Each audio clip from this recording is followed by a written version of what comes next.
Hi Old School fans, I'm Dan, Old School Conditioning Man, and this is Old School Conditioning Training. And welcome to another episode of Old School Conditioning Training's The Bartitsu Project.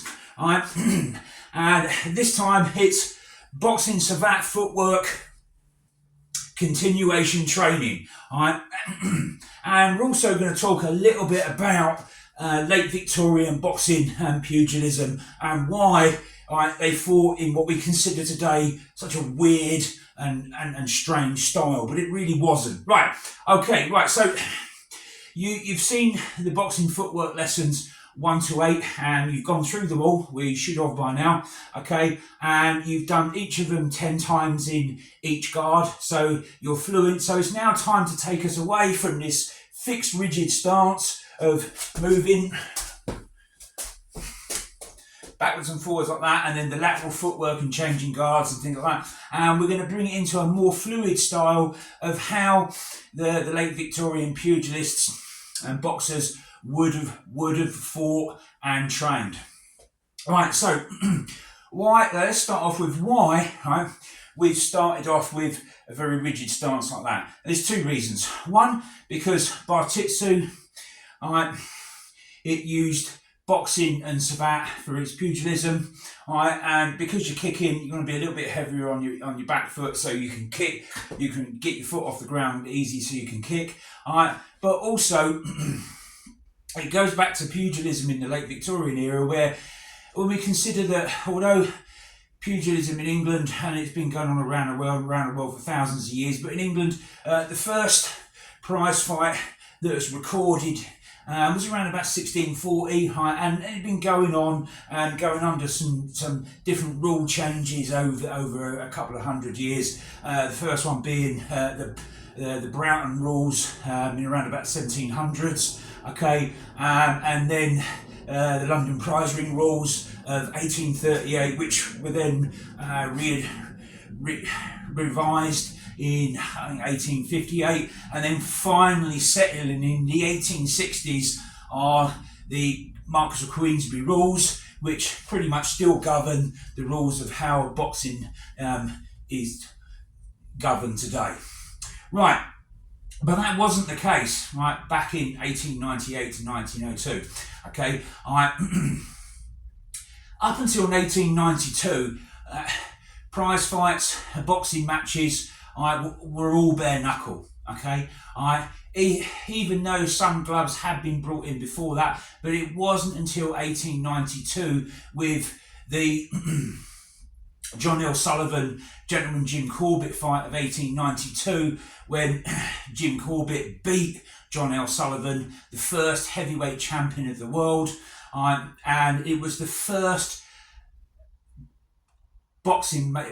heavyweight world championship boxing match that gloves were mandatory, and that stayed thereafter, okay. So this is why they fought like this, because although the Marquess of Queensberry rules were governing the sport, but they were quite different than they were today. They hadn't settled on the amount of rounds in a bout, okay. I mean, now it's 12 rounds, okay, but it didn't settle down to 15 rounds to around about somewhere between 1916 and 1919, okay. So bouts could be anything up to about 80 rounds. I think the longest bout in boxing history was in 1893 of 111 rounds, and at the end of the 111th round, both the boxers refused to come out of their corners because they were just so knackered and badly damaged, and the referee called it a no contest. All right, so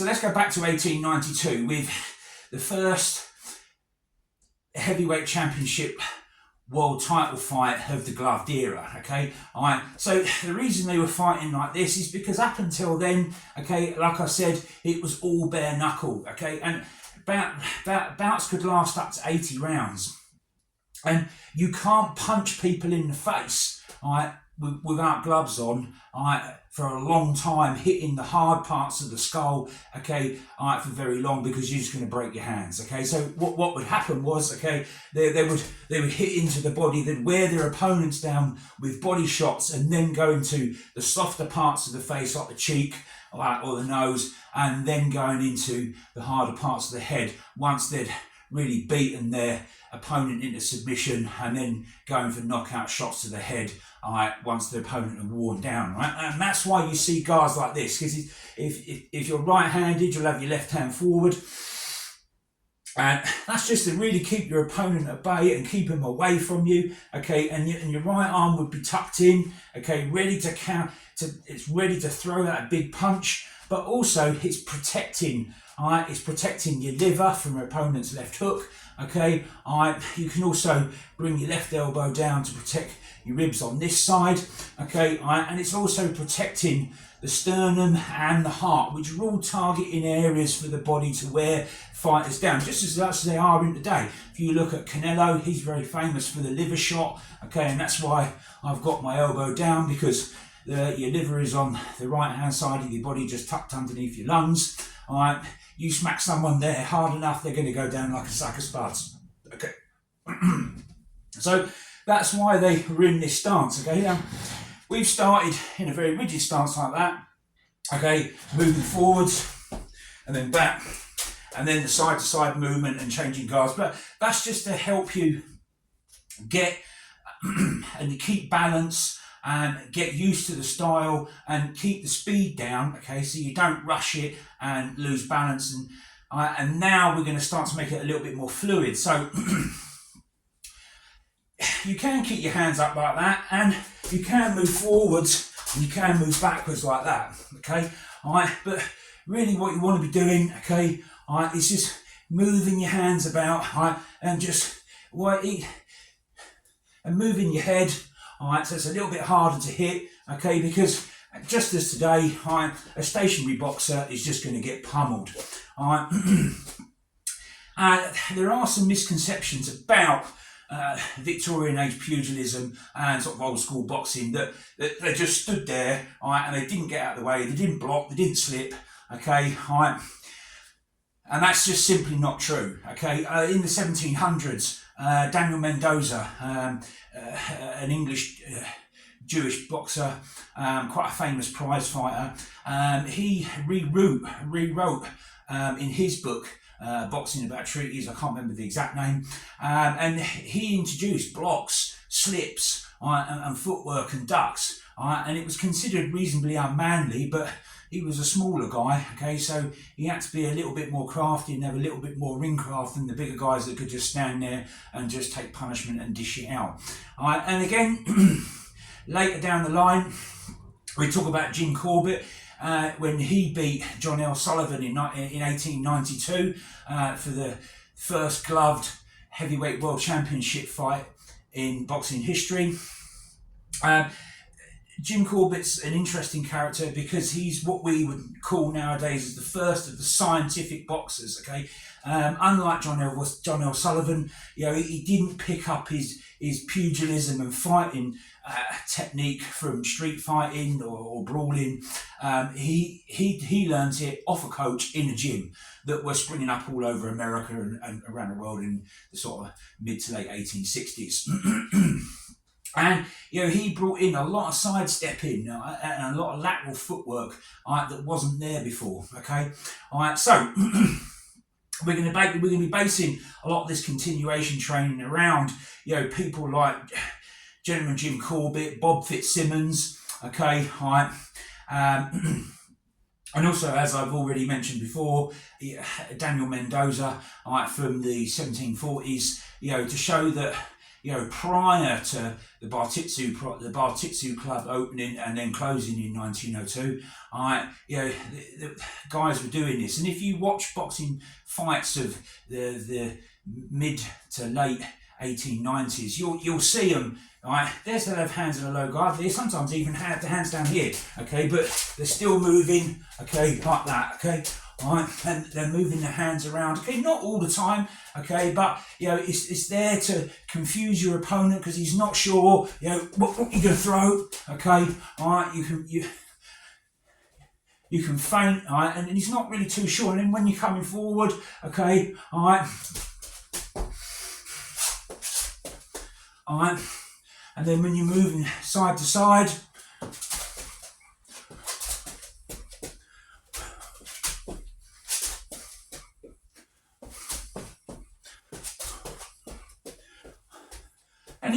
when you're standing still, okay, right, just keep your head moving, okay, get used to doing this, all right, and then keep that elbow tucking down, all right, and your wrist covering your heart and your elbow covering the lower rib and liver, okay, but you can still move it around, okay, all right, but you don't want it floating up like that, okay, just keep it down, all right, you can lower the left hand, okay, you can bring it back up, all right,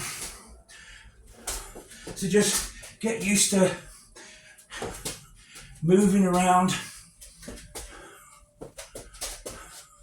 and just make it a little bit more fluid, all right, and start using some body movement, okay, all right, just to get your muscles of your torso ready for later on when we come into the partner assisted work where you learn blocks, slips, and other stuff like that. It will just start to get your body ready, okay, all right, so we're here, all right, just keep moving, right, and then done, all right, all right. You would normally punch off that, but you know, we're not going to cover that just yet. That will be covered in a later lesson. All right, today's just about to get you a little bit more fluid, okay, all right, on the balls of your feet, all right, and then just rocking backwards and forwards, okay, and then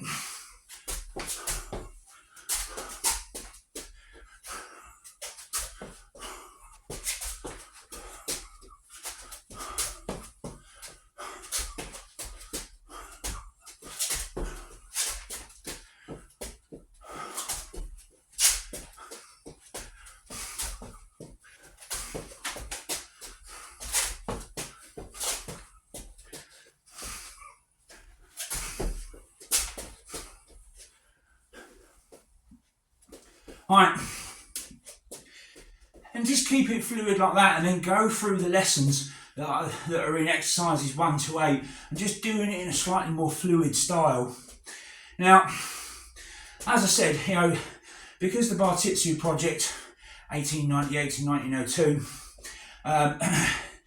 you know, is heavily based around pugilism, and also, you know, there's other styles as well, but you know, Edward William Barton-Wright was a boxer of some note, and he was also quite a fair catch wrestler as well. And catch wrestling is quite important with early era boxing, okay, because even up to the 1920s, you know, champions like Jack Dempsey said that, you know, all boxers were, you know, very knowledgeable and quite proficient in the art of wrestling, even though it had been banned by the Marquess of Queensberry rules, and it had largely been said in the London prize ring rules, yeah, fellas, just don't do it.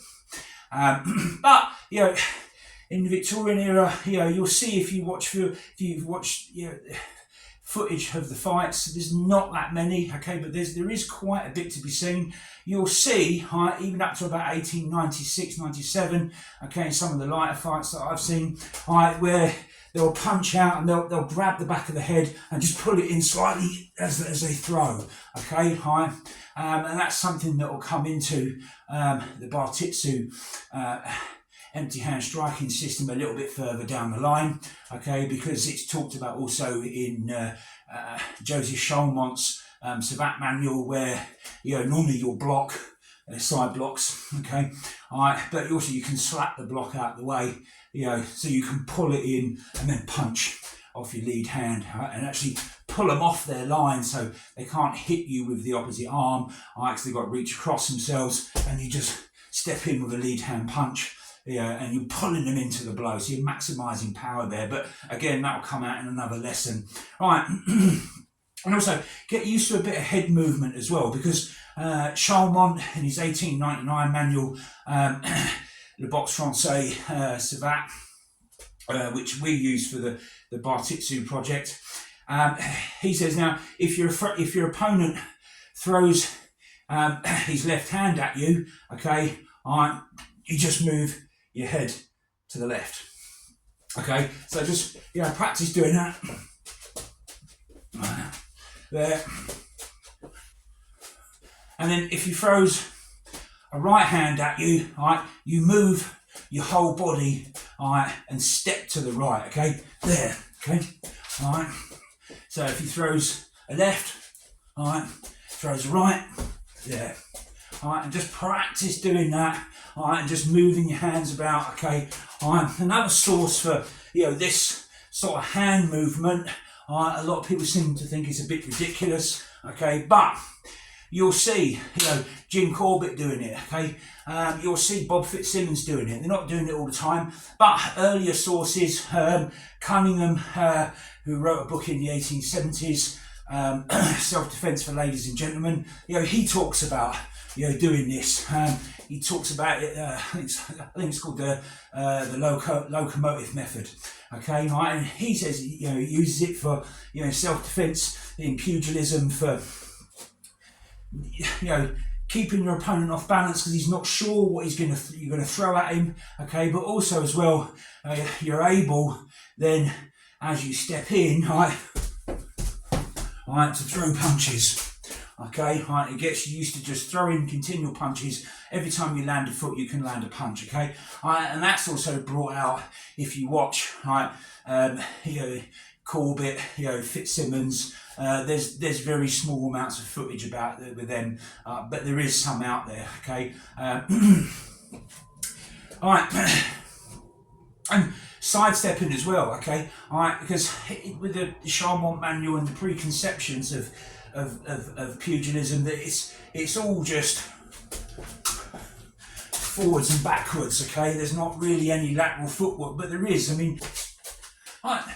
And don't just take my word for it, okay? Let's hear from Corbett himself on what he had to say about using defensive body movement to avoid your opponent's punches, sidestepping, and then punching out of it, okay? So let's hear from the great man himself, and then let's also see at the same time a little bit of what I think it probably would have looked like.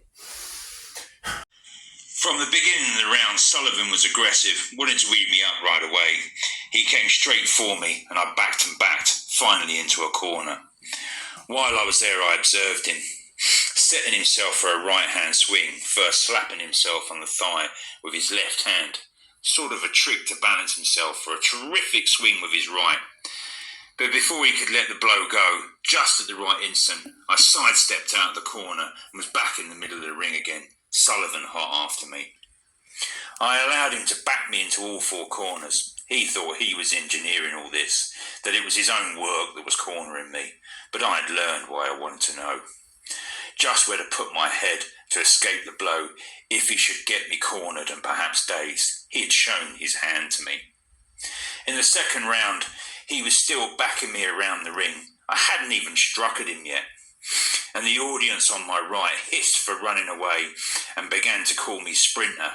Now I could see at a glance Sullivan wasn't quite near enough to hit me, so suddenly I turned my side to him, waved both hands to the audience and called out, "Wait a while, you'll see a fight." So far, Sullivan hadn't reached me with anything but glancing blows, and it was my intention when the third round started to hit him with my first punch, and I felt it must be a good one. If my first punch didn't hurt him, he was going to lose all respect for my hitting ability. So with my mind thoroughly made up, I allowed him to back me once again into a corner. But although this time I didn't intend to slip out by my actions, I indicated that I was going to do just this, as I had done before. As we stood there, fiddling, he crowding almost on top of me, I glanced, as I always had done before, first to his left, then to his right, as if looking for some way to get out of his corner, he following me and my thinking that I wanted to make a getaway, and determined that he would not let me out this time. For once he failed to slap himself on the thigh with his left hand, but he had his right hand all ready for the swing, and he was gradually crawling up on me.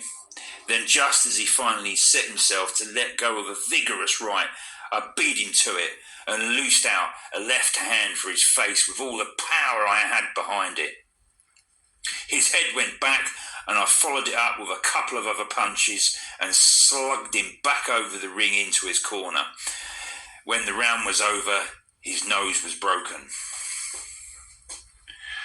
At once there was pandemonium in the audience. All over the house men stood on their chairs, coats off, swinging them round in the air. You could have heard the yells clear to the Mississippi River. But the uproar only made Sullivan more determined. He came out of his corner in the fourth like a roaring lion, and with an uglier scowl more than ever, and bleeding considerably at the nose. I felt sure now I would beat him, so that I made my mind that though it would take a little longer, I'd play it safe. From that time on, I started doing things the audience were seeing for the first time, judging from the way they talked about the fight afterwards. I would work a left hand onto the nose, then a hook into the stomach, a hook up onto the jaw, a great variety of blows, in fact using all the time such quick sidestepping and footwork that the audience seemed to be delighted and a little bewildered, as was also Mr. Sullivan. That is, bewildered, for I do not think he was delighted. In the 12th round we clinched, and with the referee's order breakaway, I dropped my arms when Sullivan let go a terrific right-hand swing from which I barely got away. As it was, it just grazed the top of my head. Some in the audience began to shout, "Foul!" But I smiled and shook my head to tell them I don't want it that way. When we came up for the 21st round, it looked as if it would last 10, maybe 15 rounds longer. Right away, I looked up to him, feinted with my left, hit him with my left, then with a left hook to the jaw pretty hard, and I saw his eyes roll. Summoning all the reserve force that I had left, I let my guns go, right and left, and with all the dynamite nature had given me, and Sullivan stood dazed and rocking. So I set myself for an instant, put just a little bit more in a right and hit him alongside the jaw, and he fell helpless to the ground on his stomach and rolled over onto his back. The referee, his seconds and mine picked him up and took him back to his corner. The audience went wild. Right, well, that's what Jim Corbett had to say about lateral footwork, ducking, slips. So all the naysayers out there that say, footwork wasn't really looked at and it was neglected, not much attention was paid to it at all in, the late Victorian era, well, then that clearly shows that that's not true. Okay, and it's the same with Bob Fitzsimmons, who beat Jim Corbett in 1897 to become heavyweight world champion. Bob Fitzsimmons is quite an interesting character, okay, because Bob Fitzsimmons was an Englishman, started his career in Australia, okay, fought all over the world, and he beat Jim Corbett in 1897, as I said, to become heavyweight boxing champion in the world. And he was a short fella, around about I think about 5'7", 5'8", and he used a lot of lateral footwork. Okay, he again expanded the use of footwork in boxing matches. Okay, and that's well documented. So again, that's why the first lesson was all about footwork. Okay, because Victorian era boxing, fun fact: Bob Fitzsimmons, first ever 3-division boxing world champion, heavyweight world champion, light heavyweight world champion, and middleweight world champion. He's also the lightest ever man to hold the heavyweight world championship, fighting at 165 pounds, and still today he is also the only man to hold middleweight and heavyweight world championship belts. Fun fact. It's so important, okay, is to get out of, you want to get yourself out of trouble quicker than you get into it, okay, because boxing back in the Victorian age of pugilism was still sort of basically what it's about today, is hitting your opponent, and trying not to get hit, well, to hit your opponent more times than he hits you for definite, okay, So, we've covered the sources for why we've used the sort of footwork that we have. All right, now there's a couple of different guards you can use as well. Okay, all right, because we're using savate under shows of Charmont. Okay, that's why it's a little bit more rigid like that. Okay, all right, but if you're not kicking and it is just a fist fight, okay, you still want to be in the same stance, okay, all right, but you can be a little bit squarer on, okay, but you still want to be covering your body, okay, all right, okay, and another example, of moving your hands like that and your body, all right, is at the Jim Jeffries fight when he became world champion in 1899. Jim Corbett and John L. Sullivan were at the fight, and they were, talking about boxing technique, and they clearly it clearly shows John L. Sullivan as an older, much more portly man. Okay, all right, but he's there, all right, doing this, all right, and showing, with quick hands. Okay, all right, feint, and then a quick, all right, lead hand. Okay, because your opponent thinks you're going to strike with a right hook. Okay, that's on video documented evidence. Okay, so this is why we're putting this into our pugilism footwork, and then bringing it into the pugilism striking the Bartitsu. Right, so let's have a bit more of a look at it, sort of how it looks. Okay, so you can be more like that if you want. Okay, all right, yes you can, like we said before. All right, move like that. You can have your hands down. Okay, just play around with your stances. Okay, all right, lateral movement. All right,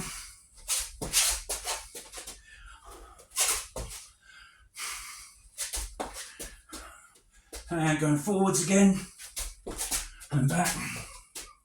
All right, remember what we said, just keep your right hand tucked into your body, okay, ready to throw that big punch, all right, and also covering your body, okay, all right, and just keep that arm out, even if you're keeping it low, all right, just change the positions, your hand up and down as to what your opponent's doing, all right, if you want to keep him at range. And another thing about Bob Fitzsimmons, all right, and also why they kept their hands in like this, okay, especially when they're fighting in the clinch, because there was a lot more clinching going on in, pre-modern boxing, okay. Now they clinch for a few seconds and the ref will go, right, that's it, break. But the referees would let them clinch far longer, and Bob Fitzsimmons is famous for knocking people out with body shots, okay. He reputedly came up with a famous punch called the solar plexus punch. I don't think he coined it, that's what the newspapers called it, but basically it's an uppercut to the heart. Okay, so when you're in the clinch, okay, it'd be more, as an angled hook. Okay, and if you see some of the footage of the fights, you'll see it being used. Alright, it's a short bang, right, into the body, right, and you're looking at either the solar plexus, that's what it's called, the solar plexus punch, and it works certainly into the liver as well. Okay, right, so let's have a look again at, right, now I'm moving sideways. Okay, now if you're going to roll your arms doing it, okay, all right, remember, we're going to move to our right, so we're going to move our right foot first, so our left arm's going to move with our right foot. Okay, so 1, 2, 3, 4, okay, all right, and then we go back over to the left, so our right arm's going to move with our left foot. All right,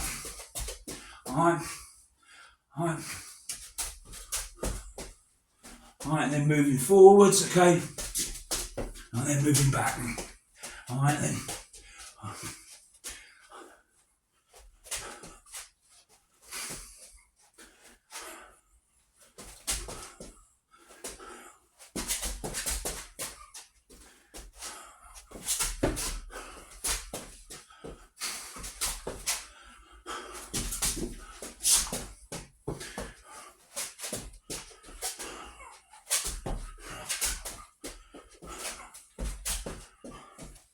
Right, okay, well, just practice that in with when you go through again exercises 1 to 8, and just use that as a guide to help making it a little bit more fluid. It'll help you go a little bit quicker, and it'll help you time the punches a little bit better as well. Okay.